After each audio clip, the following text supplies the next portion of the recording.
আসসালামু আলাইকুম। জি, লালমোহন এই যে অবৈধ উচ্ছেদের যে খাল খনন করতেছে, তাতে অনেকের বাড়িঘর অবৈধভাবে যারা দখল করে রাখছে তারা এই যে সব উচ্ছেদ করে ভাঙিয়ে দিছে। আমরা আজকে আসছি এটা দেখার জন্য।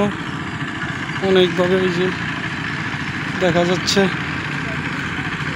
যদিও এইটা বিগত আমাদের জন্মের পরে কখনো দেখিনি এই খাল খনন, এবার হয়তো দেখলাম চলতেছে। ইনশাল্লাহ অনেকেরই জায়গা জমির ভিতরে দিয়ে যদিও যায় নাই, কিন্তু এটা খালের চতুর্পাশে যারা খালটারে পুরো মাইরিয়ে ফেলাইছে। খালের জায়গা নেই, খালের মধ্যে ঘর বাড়ি সব বড় বড় বিল্ডিং।